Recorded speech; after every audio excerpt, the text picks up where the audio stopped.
കൊടുത്തൊരു കുട്ടിയാണ്. ആ കുട്ടിക്ക് കഴിഞ്ഞൊരു 15 ദിവസമായിട്ട് തലയിൽ നിന്നൊരു ഫ്ലൂയിഡ് വന്നുകൊണ്ടിരിക്കുകയാണ്. അപ്പോൾ അത് എന്താണെന്ന് വൈദ്യലോകത്തിന് മനസ്സിലായിട്ടില്ല. നോക്കിയപ്പോഴാണ് ഒരു വലിയ ഉഗ്രൻ രാജവെമ്പാല അങ്ങനെ കയറി വരുന്നത്, പടി കയറി മുകളിലേക്ക് വരുന്നു. അപ്പോൾ അത് കണ്ടു. അല്ലെങ്കിൽ 1 മണി നേരത്തെ ആരും കാണില്ല. അനുഭവം തന്നെ, അത് പറഞ്ഞറിയിക്കാൻ പറ്റാത്തൊരു അനുഭവമാണ്. കാരണം വെച്ചാൽ നമ്മൾ ഒട്ടും പ്രതീക്ഷിക്കണില്ല. ആരും അടുത്ത് മുകളിലേക്ക് കയറുകയാണെങ്കിൽ ഭഗവാൻ കാണിച്ചു തരും.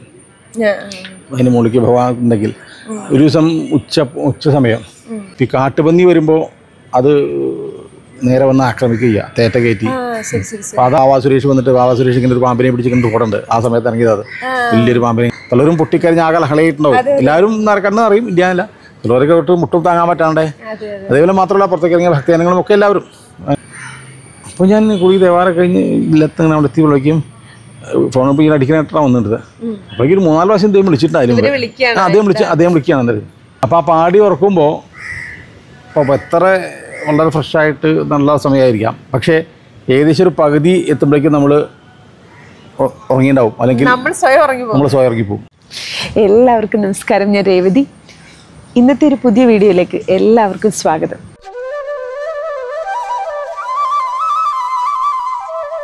എല്ലാവർക്കും നമസ്കാരം. നമ്മൾ ഇന്ന് പരിചയപ്പെടാൻ പോകുന്നത് ഒരു വിശിഷ്ട വ്യക്തിത്വത്തെയാണ്. ഗുരുവായൂർ ഉണ്ണിക്കണ്ണൻ്റെ അടുത്തും ശബരിമല അയ്യപ്പസ്വാമിയുടെ അടുത്തൊക്കെ ഇരുന്ന് ഭഗവാനെ സേവിക്കാൻ ഭാഗ്യം സിദ്ധിച്ച മുൻ മേൽശാന്തി എഴീക്കോട് കൃഷ്ണദാസ് അദ്ദേഹമാണ് നമ്മോടൊപ്പം ഉള്ളത്. അപ്പോൾ അദ്ദേഹത്തോട് നമുക്ക് വിശേഷങ്ങളൊക്കെ ചോദിച്ചറിയാം. നമസ്കാരം. ഇപ്പോൾ ഭക്തജനങ്ങളെന്ന് പറയുമ്പോൾ എല്ലാവർക്കും പുറത്ത് നിന്നിട്ട് തൊഴുത് ഭഗവാന്റെ അനുഗ്രഹം ലഭിച്ച് പോകുന്ന ആൾക്കാരാണ്. പക്ഷെ തിരുമേനിക്ക് കിട്ടിയൊരു ഭാഗ്യം എന്ന് വേണം പറയാൻ. ശബരിമല ഭഗവാന്റെ അടുത്ത് തൊട്ടടുത്തിരുന്ന ആ ഒരു തേജസ് മുഴുവനും ഉൾക്കണ്ട് നേരിട്ട് കണ്ട് അനുഭവിക്കാൻ ഭാഗ്യം ലഭിച്ചു എന്നുള്ളതാണ്. അപ്പം ആ ഒരു സമയത്ത് അനുഭവങ്ങൾ എന്തൊക്കെയാണ്? ശരിക്കും പറഞ്ഞാൽ ഈ നമുക്ക് കിട്ടിയ ആ ഭാഗ്യത്തിൻ്റെ വ്യാപ്തി അല്ലെങ്കിൽ ഇത് അറിയണ സമയത്ത് നമ്മൾ ആ ഗുരുവായൂരായാലും ശബരിമലയായാലും ആ ശ്രീലാകത്തൊന്ന് പുറത്തേക്കൊന്ന് ഒരു നിമിഷം ഒന്ന് നോക്കുമ്പോഴാണ് അറിയാം. കാരണം വളരെ ദൂരം താണ്ടി ദിവസങ്ങളോളം യാത്ര ചെയ്ത് അങ്ങനെ മണിക്കൂറുകളോളം ക്യൂ നിന്ന് അങ്ങനെയാണ് ശബരിമലയായാലും ഗുരുവായൂരൊക്കെയാണ് എത്തണ ആൾക്കാർ. അപ്പോൾ ആ സമയത്താണ് ഭഗവാൻ നമുക്ക് ഒരു വർഷം, അല്ലെങ്കിൽ ഇപ്പോൾ ഗുരുവായൂർ 6 മാസമാണെങ്കിലും ശബരിമലയിൽ 1 വർഷം ഭഗവാനെ പൂജിക്കാൻ ആ ഒരു അവസരം നമുക്ക് തരണത്. അപ്പോൾ തന്നെ അറിയാലോ അതിൻ്റെ ആ ഭാഗ്യം കിട്ടിയ ഭാഗ്യത്തിൻ്റെ പൂർവ്വജന്മ സൂര്യകളൊക്കെ സുഹൃതം അതാണ്. എനിക്ക് ഗുരുവായൂർ ശബരിമലയും കൂടി ശാന്തിയാവാൻ ഭാഗ്യം ലഭിച്ചു. ഈ ആദ്യം തന്നെ ഭഗവാന്റെ ഒരു അനുഗ്രഹിച്ചതിൻ്റെ വേറൊരു ദിവസം വെച്ചാൽ കിട്ടി. ആദ്യത്തെ 2-3 ആഴ്ച, ഒരാഴ്ച കേട്ട് കഴിഞ്ഞ സമയത്താണ് കിട്ടി. ഒരാഴ്ചയിലായിട്ടില്ല, 2-3 ദിവസമായിട്ടുള്ളൂ. അപ്പോൾ അന്നിങ്ങനെ ഒരു സ്വീകരണ സ്ഥലത്തേക്ക് പോവാണ് എവിടെയോ. അപ്പോൾ എന്ന് വെച്ചാൽ രാവിലെ 6 മണിക്ക് ഇറങ്ങിയ രാത്രി 10 മണി വരെ തന്നെ പരിപാടി. എവിടെയും കിണർ ഇഷ്ടം പോലെ ഉണ്ടാവും. എത്ര സ്വീകരണം വെച്ചാൽ പല ഇരിക്കണം. അപ്പോൾ എത്തിപ്പെടാൻ പറ്റില്ല, അങ്ങനെയൊക്കെയാണ്. അപ്പോൾ അങ്ങനെ സ്ഥലത്തേക്ക് പോയിക്കൊണ്ടിരിക്കുകയാണ്. അപ്പോൾ ആ സമയത്താണ് ഒരു പണ്ടത്തൊരു മറ്റേ ഗുരുവായൂരൊക്കെ ഇപ്പം വരായിരുന്നു ചെയ്ത് പണിക്ക് ദുബായിലുണ്ടായിരുന്നു. ഒരു അദ്ദേഹം വിളിച്ചു. അപ്പോൾ അദ്ദേഹം വിളിച്ചപ്പോൾ ഞാൻ വിചാരിച്ചു മറ്റേ നമ്മുടെ അഭിനന്ദിക്കാൻ വേണ്ടി വിളിക്കാമെന്ന് വിചാരിച്ചു. അപ്പോൾ വിളിച്ചപ്പോൾ നമസ്കാരം. അപ്പോൾ തിരുമേനി പറഞ്ഞില്ലേ ശരി എന്നൊക്കെ പറഞ്ഞു. അതിന് ഞാൻ വേറൊരു കാര്യം പറയാനാണ് വിളിച്ചത്. എന്താണോ വിളിച്ചു. അപ്പോൾ മറ്റേ ഒരു ഭക്തൻ, അതായത് ഈ ദുബായിലൊരു കുട്ടി, ഡൂറിലിട്ട് കൊടുത്തൊരു കുട്ടിയാണ്. ആ കുട്ടിക്ക് കഴിഞ്ഞൊരു 15 ദിവസമായിട്ട് തലയിൽ നിന്നൊരു ഫ്ലൂയിഡ് വന്നുകൊണ്ടിരിക്കുകയാണ്. അപ്പോൾ അത് എന്താണെന്ന് വൈദ്യലോകത്തിന് മനസ്സിലായിട്ടില്ല. അപ്പോൾ തിരുമേനി ഒരു കാര്യം ചെയ്യണം, ശബരിമലയിലേക്ക് കയറുമ്പോൾ ജായി കഴിഞ്ഞാൽ ആ കുട്ടിക്ക് വേണ്ടിയിട്ട് എന്തെങ്കിലും സ്ഥിരം ചെയ്യണം, എന്തെങ്കിലും ചെയ്യണം എന്ന് തോന്നുന്നു. ഒക്കെ ചെയ്യാം, വഴിപാട് ചെയ്യണം, ആ കുട്ടിക്ക് ഒന്ന് പ്രാർത്ഥിക്കണം, എന്തെങ്കിലും ചെയ്യാൻ സ്ഥിരമായിട്ട് ചെയ്യും വേണമെന്ന് പറഞ്ഞു. ഒക്കെ എന്ന് പറഞ്ഞു. അപ്പോൾ ഇതിങ്ങനെ പറഞ്ഞെത്തിയപ്പോഴേക്കും അടുത്തെത്തിയപ്പോൾ എന്താ, അപ്പോൾ ചെറിയച്ഛനുണ്ടായിരുന്നു. അപ്പോഴേക്കും അടുത്ത സ്ഥലത്തെത്തി. അപ്പോൾ അങ്ങനെ കഴിഞ്ഞു. അപ്പോൾ അദ്ദേഹം അവിടെ എത്തിയിട്ട് വന്ന് പറഞ്ഞു. അപ്പോൾ എന്താ ചോദിച്ചപ്പോൾ ഞാൻ പറഞ്ഞു ഒരു കാര്യം, തൽക്കാലം ഒരു കാര്യം ഒരു കോയിൻ തൂങ്ങി വെച്ചോളൂ, ബാക്കി എന്താ വേണ്ടത് വെച്ചാൽ ഞാൻ പിന്നെ പറയാം എന്നിട്ട് പോയി അവിടെയും ചെയ്തു. അപ്പോൾ ഈ സ്ഥലത്തെത്തി അത്ര സ്ഥലത്ത് കഴിഞ്ഞു. പിന്നത്തെ തിരക്കിൽ മറന്നു. പിറ്റേ ദിവസം രാവിലെ 6 മണി 5:30-6 മണി അവൾക്ക് ഇദ്ദേഹം ആദ്യം വിളിച്ചിട്ടുണ്ട്. അപ്പോൾ ഞാൻ കുളി ദേവാരം കഴിഞ്ഞ് ഇല്ലത്ത് ഇങ്ങനെ അവിടെ എത്തി വിളിക്കും. ഫോൺ ഇപ്പോൾ ഇങ്ങനെ അടിക്കാനായിട്ടാണ് വന്നിട്ടത്. അപ്പോഴേക്കും ഒരു 3-4 പ്രാവശ്യം ഇദ്ദേഹം വിളിച്ചിട്ടുണ്ടായിരുന്നു. അദ്ദേഹം വിളിക്കുകയാണ് എന്തായാലും. അപ്പോൾ ഇപ്പോൾ അവിടെ നിന്ന് എടുത്തു. അപ്പോൾ ഞാൻ ചെയ്തു ഇപ്പോഴേക്കും ഒരു കാര്യം ചെയ്യാം, നമുക്ക് ഇന്നലെ പറഞ്ഞ കാര്യമില്ല. അതെ അതിന് തന്നെയാണ്. അപ്പോൾ ഞാൻ അതിപ്പോൾ അല്ല അവിടെ ചെന്നിട്ട് ഒരു കാര്യം ചെയ്യാം, നമുക്ക് ചെയ്യാൻ പറ്റുന്നത് എന്താ പറ്റണമെന്ന് നോക്കിയിട്ട് നമുക്ക് അതിനനുസരിച്ച് ചെയ്യാം. എന്തായാലും ആ സമയത്ത് ചെയ്യാം, നമുക്ക് ചെന്നിട്ടാവാം, എന്താ വെച്ചാൽ ചെയ്യാം, അതിനനുസരിച്ചാവാം നമുക്ക് പറ്റണത് തോന്നും. അല്ല തിരുമേനി അത് പറയാനേ വിളിച്ച നിന്നു. എന്താ ഇന്നലെ ആ കോയിൻ ഒഴിഞ്ഞിട്ട് കൂടി സംഭവം നിന്നു. ആ അപ്പം ഇനി എന്താ ചെയ്യേണ്ടതെന്ന് വെച്ചിട്ടൊക്കെയാണ് വിളിച്ചത്. അപ്പം ഞാൻ പറഞ്ഞു നമ്മൾ എന്നതും ചെയ്യാമെന്ന് പറഞ്ഞിട്ടല്ലോ ഇതായത് ഒരു കാര്യം ചെയ്തോളൂ, ആ കുട്ടിയെ അത് കഴിഞ്ഞാൽ വന്ന് തൊഴിയിക്കുക, തൊഴിയിക്കുക, എന്താ ശക്തി എന്തായാലും വഴിപാട് കഴിച്ചോളൂ.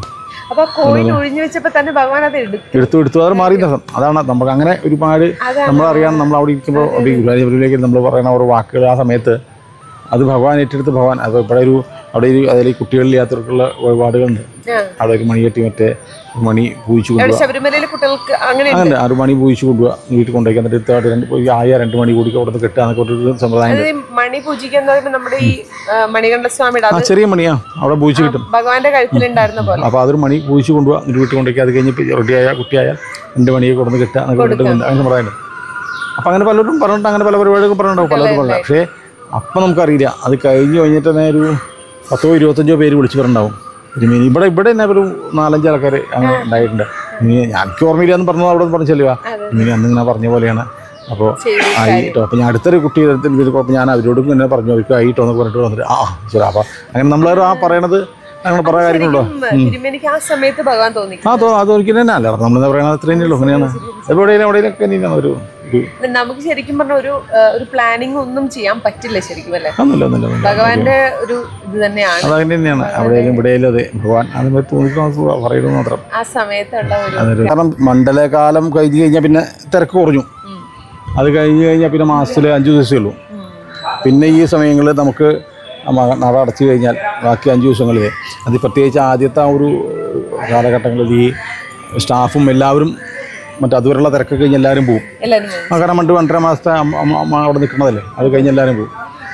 പിന്നെ നമുക്ക് കൂട്ടായിട്ട് വരുന്നത് നല്ല നല്ല പാമ്പുകൾ, പന്നി, ആന, കോഴി, കടുവ, ഈ ജാതി സാധനങ്ങളൊക്കെയാണ് പിന്നെ ഉണ്ടാവുക. പിന്നെ എന്നാലും അങ്ങനെ അവിടെ ധാരാളം കാണാം ഇറക്കുമ്പോഴൊക്കെ കാണാം പാമ്പുകൾ, നല്ല നല്ല പാമ്പുകളെ കാണാം ഇഷ്ടം പോലെ. പക്ഷേ ഒന്നും ആർക്കും ഒന്നും ഉപദ്രവം ഉണ്ടായില്ല. അപ്പോൾ മുകളിലേക്ക് കയറുമ്പോൾ അല്ലെങ്കിൽ ധാരാളം നടക്കുമ്പോൾ കാണാം. അപ്പോൾ അതിൽ പന്നി താഴത്ത് മുഴുവൻ സാധാരണ ഈ പന്നികൾ കുഴപ്പമില്ല. മറ്റേ കാട്ടുപന്നികളാണ്. കാട്ടുപന്നികൾ വരുമ്പോഴാണ് അതെ ആ കാട്ടുപന്നികൾ നമുക്ക് നാട്ടം കാട്ടുപന്നികളൊന്നും തിരിച്ചറിയാൻ പറ്റില്ല. ഈ കാട്ടുപന്നി വരുമ്പോൾ അത് നേരെ വന്ന് ആക്രമിക്കുക, തേറ്റ കയറ്റി. അപ്പോൾ അത് മുകളിലേക്ക് കയറുകയാണെങ്കിൽ ഭഗവാൻ കാണിച്ചു തരും. അതിന് മുകളിലേക്ക് ഭഗവാൻ ഉണ്ടെങ്കിൽ ഒരു ദിവസം ഉച്ച സമയം ഒരു ദേവസ്വം സ്റ്റാഫ് അവിടുത്തെ ഏതോ ഓഫീസറാണ്. അപ്പോൾ അദ്ദേഹം ജോലി കഴിഞ്ഞാണ് പോകുമ്പോഴാണ് എന്തോ ആരോ കൊടുത്ത പൈസ വഴിപാട് എന്തോ പൈസ അവിടെ കയ്യിലായിരുന്നു. അപ്പോൾ അദ്ദേഹം മറന്നു പോയിട്ട് അവിടെ എന്ത് ചെയ്യും, മറ്റേ താഴത്തിറങ്ങിയപ്പോൾ അവിടെ താഴത്തെത്തിയപ്പോൾ ഓർമ്മ വന്നു. അപ്പോൾ ദേവസ്വം സ്റ്റാഫിനെ വിളിച്ചു. എന്നിട്ട് ഇതായി പൈസ കൂടി അവിടെ വെക്കണം, നീ കൊണ്ടുകൊണ്ടാച്ചിട്ട് അവിടെ വെച്ചിട്ട് എന്തോ പറയണ്ടായി. ഗാർഡ് താഴത്തേക്ക് ചെന്നു ഈ പൈസ എടുക്കാൻ അവൻ നമ്മുടെ അടുത്ത് അവിടെ വെച്ചാൽ അവിടെ നോക്കിയപ്പോഴാണ് ഒരു വലിയ ഉഗ്രൻ രാജവെമ്പാല അങ്ങനെ കയറി വരുന്നു, പടി കയറി മുകളിലേക്ക് വരണം. അപ്പോൾ അത് കണ്ടു. അല്ലെങ്കിൽ 1 മണി നേരത്തെ ആരും കാണില്ല, കാരണം എല്ലാവരും കഴിഞ്ഞ് കുറച്ചുകളൊക്കെ. എന്നിട്ട് അവർ അദ്ദേഹം ഫോറസ്റ്റിനെ വിളിച്ച് പറഞ്ഞ് അവർ ഈ പൈപ്പിട്ട് അടിച്ചു താഴത്തേക്ക്. ഈ താഴത്തേക്ക് വാജമ്പാലയ്ക്ക് എന്താ വെച്ചാൽ ഈ വാല് കുത്തിയിട്ട് ഇങ്ങനെ ഇത് തീറ്റും. അപ്പോൾ ആരും അടുത്തേക്ക് കുറച്ച് ഈ പണിക്കാരൊക്കെ ചിലർക്ക് ഉണ്ടായിരുന്നു, അവരൊക്കെ വന്നായിരുന്നു. അവരുടെ അടുത്തേക്ക് പോരുന്ന കൊന്നു. എന്നിട്ട് തന്നെ ഈ ഫുൾ ഫോഴ്സുള്ള പൈപ്പ് വെച്ച് അടിച്ചിട്ട് പോരും അത് ഇതായി. അങ്ങനെ മാറ്റി.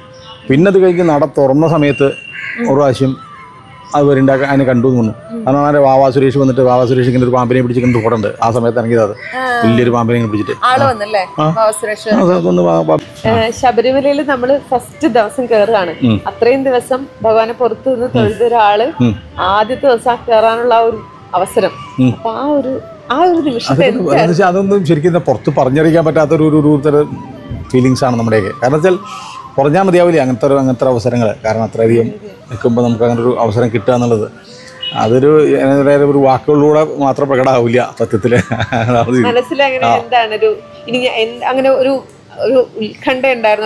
എല്ലാണ്ടല്ലോ.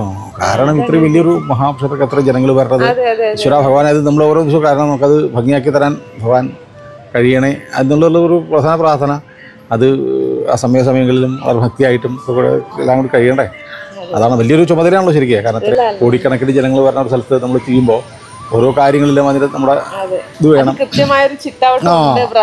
എല്ലാം വേണം. അപ്പം അതുകൊണ്ട് അവിടെ അത് വളരെ ഭംഗിയായി പോവുക എന്നുള്ളത് ഭഗവാന്റെ അനുഗ്രഹവും വേണമല്ലോ. അപ്പൊ ശബരിമലയിൽ ഏറ്റവും വലിയ ഒരു പ്രധാനപ്പെട്ട ഒരു സമയമാണ് മകരവിളക്ക് മഹോത്സവം എന്ന് പറയുന്നത്. അതിനെക്കുറിച്ചുള്ള ഒരു അനുഭവങ്ങൾ എങ്ങനെയാണ്? മകരവിളക്ക് അത് വളരെ വിശേഷമാണ്. കാരണം അതിൽ പ്രധാനമായിട്ട് മകരജ്യോതി പുറത്ത് എല്ലാവരും അത് കാണുന്നത്, എല്ലാവരും പുറത്ത് കാണുന്നത്.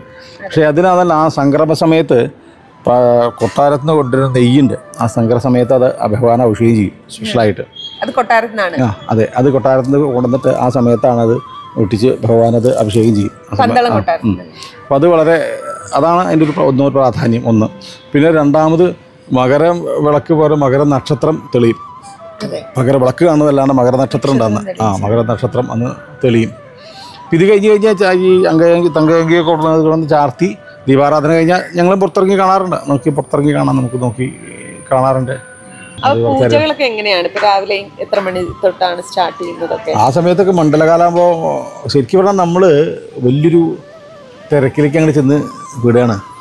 അതാണ് ശരിക്കും വാസ്തവം. കാരണം നമ്മൾ വന്ന് ഇതെടുക്കുന്നത് മണ്ഡലത്താൻ തലേ ദിവസമാണ്. തലേ ദിവസം ഭയങ്കര തിരക്കിൽ അവിടെ മണ്ഡലകാലം തുടങ്ങുന്നതിന് തലേ ദിവസം കെട്ട് നിറച്ച് അവിടെ എത്തി. അപ്പോൾ ഇപ്പോഴുള്ള മേശാന്തി, അതിന് മുമ്പുള്ള മേശാന്തി നട തുറന്ന് വൈകുന്നേരം നട തുറന്ന് ആഴി കത്തിക്കാൻ വരും താഴത്ത്. അപ്പോൾ ആഴി കത്തിച്ചിട്ട് ഈ മേശാന്തിയുടെ കയ്യും പിടിച്ചിട്ടാണ് കൊണ്ടുപോകണം. പുതിയ മേശ പറഞ്ഞ ശാന്തിയെ കയ്യെ പിടിച്ച് പോയി. അങ്ങനെ അവിടെ നിന്ന് തൊഴുത് കഴിഞ്ഞ് കഴിഞ്ഞാൽ പിന്നെ തന്ത്രി വന്ന് അവരോധിച്ച് തന്ത്രി ഉള്ളിൽ കൊണ്ടുപോയി മൂലമന്ത്രം ഉപദേശം മറ്റു ഉപദേശങ്ങളൊക്കെ തരും. അത് കഴിഞ്ഞു. അപ്പോൾ അതിന് ശേഷം അന്നത്തെ ആ ഒരു ഇത് കിട്ടും. പിന്നെ മുതൽ പിറ്റേ ദിവസം മുതൽ വലിയ രാവിലെ 3 മണിക്കാണ് തുറക്കുക. 3 മണിക്ക് തുറന്നു കഴിഞ്ഞാൽ നമ്മൾ പോയി പോയി അവിടെ അഭിഷേകം അത് കഴിഞ്ഞ് അത് കഴിഞ്ഞ് നടന്ന് ആദ്യം വിളക്ക് വയ്ക്കണം. അത് കഴിഞ്ഞ് വന്ന് അഭിഷേകം കഴിഞ്ഞാൽ ആദ്യം ഫസ്റ്റ് തന്ത്രി ചെയ്യും. തന്ത്രി ഗണപതിപുരത്തിൽ പോകും. അപ്പോൾ അത് കഴിഞ്ഞ് മേശാന്തി പിന്നെ അഭിഷേകം ചെയ്യും. അഭിഷേകം ചെയ്ത് കഴിഞ്ഞ് നമ്മൾ തിരിച്ച് ഗണപതിപുരത്തോടെ എത്തും. അത് കഴിഞ്ഞ് ഗണപതിപുരം കഴിഞ്ഞ് തന്ത്രിയും കൂടിയിട്ട് അങ്ങോട്ട് പോവുക. ഈ ചെന്ന് കഴിഞ്ഞ റൂമിലേക്ക് എത്തുമ്പോഴേക്കും അവിടെ ജനലക്ഷങ്ങളിങ്ങനെ കാത്തു നിൽക്കുകയാണ് അവിടെ ആ സമയത്ത്. അപ്പോൾ നമ്മൾ അവിടുന്ന് ചെന്ന് അവിടെ ഇരുന്നാൽ പിന്നെ 7:30 7 മണിക്ക് അടുത്ത പോയിക്ക് പോകാറുമ്പോഴേ നീക്കണുള്ളൂ. അന്നേരം രാവിലത്തെ ഉഷപ്പൂജയ്ക്ക് പോകാൻ 7 മണിക്ക്. ആ ഉഷപ്പൂജയ്ക്ക് 10 മിനിറ്റ് മുമ്പ് ബാത്റൂം പോകാൻ എന്തെങ്കിലും മണച്ചാൽ കഴിഞ്ഞ് ഫ്രഷായി പോകണു. അത് കഴിഞ്ഞ് അവിടെ ഇരുന്ന് കഴിഞ്ഞാൽ പിന്നത്തെ അവിടുന്ന് ഇത് കഴിഞ്ഞ് വന്നു കഴിഞ്ഞാൽ പിന്നെ 11:30 പോയിക്ക് പോകുമ്പോഴാണ്. അതുവരെ ഇങ്ങനെ ഇരിക്കുകയാണ്, ഒരേ ഇരിപ്പാണ്. കാരണം സമയം പോകുന്ന ഒന്നും അറിയില്ല. രാവിലെ വന്ന പോലെ അങ്ങനെ ആ ഇരിപ്പ് ഉച്ചയ്ക്ക് 2 മണി 1:30 2 മണി വരെ ഉച്ചപൂജ കഴിഞ്ഞ് വരുന്നു. വൈകുന്നേരം തിരിച്ച് ഇതേ 3 മണിക്ക് ആദ്യം തുറക്കുന്നു. പിന്നെ രാത്രി 11:50 വരെയാണ്. 11:50 നടക്കുന്നത് ഹരിവാസം കഴിഞ്ഞത്. അവിടെ തന്നെയാണ്. ഞാനും ഭക്തജനങ്ങളിൽ ഇത്രയും ഭക്തജനങ്ങളൊക്കെ നോക്കി നിൽക്കില്ലേ. അപ്പോൾ അതിൻ്റെ ഇടയിൽ അവിടെ അല്ലെങ്കിൽ ഇവിടെ. അപ്പോൾ അതിട്ട് സമയത്തിനൊന്നും ഈ മണ്ഡലം കഴിയുന്നവരെ ഒന്നും വേറൊന്നും അറിയില്ല. അങ്ങനെ തന്നെയാണ് ഈ റൊട്ടീൻ ഇങ്ങനെ മാറിക്കൊണ്ടിരിക്കും. ശബരിമലയിലത്തെ ഒരു ദിവസത്തെ പൂജകളൊക്കെ കഴിഞ്ഞ് ഭഗവാന്റെ അടുത്ത് പ്രാർത്ഥിച്ച് നടയടച്ച് ഇറങ്ങുകയാണ്. ഇപ്പൊ ഹരിവരാസനം പാടുവാണ്. ആ ഒരു ഹരിവാസനം ഇപ്പൊ നേരത്തെ പറഞ്ഞ പോലെ യേശുദാസിന്റെ ഹരിവാസനം പുറത്ത് വെക്കും. ഉള്ളിൽ ഞങ്ങൾ പാടുകയാണ് ചെയ്യാം. പാട്ടിയ അയ്യപ്പനെ പാടി ഉറക്കുകയാണ് ചെയ്യുക. അപ്പോൾ ആ പാടി ഉറക്കുമ്പോൾ അപ്പോൾ എത്ര വളരെ ഫ്രഷായിട്ട് നല്ല സമയമായിരിക്കാം. പക്ഷേ ഏകദേശം ഒരു പകുതി എത്തുമ്പോഴേക്കും നമ്മൾ ഉറങ്ങിയിട്ടുണ്ടാവും. അല്ലെങ്കിൽ നമ്മൾ സ്വയം ഇറങ്ങിപ്പോവും. അതാണ് അതിൻ്റെ ഇത്. അത് ശരിക്കും ഭഗവാന്റെ സംശയത്തില്ല. അത് ചിലപ്പോൾ നമ്മളിങ്ങനെ എത്ര പ്രശ്നമായിട്ട് പള്ളിക്കുരുപാട് ദിവസം വെച്ചിട്ട് ഇപ്പം അങ്ങനെ ചൊല്ലി പകുതി എത്തുമ്പോൾ ചിലപ്പോൾ ശാന്തി പിന്നെ വിളിക്കും. കാരണം വെച്ചാൽ നമ്മളറിയാണ്ട് നമ്മുടെ അല്ലെങ്കിൽ അതിനോട് അത് ഉറങ്ങിപ്പോകും. അത്രയും ഉറക്കു പാട്ട് തന്നെയാണ്.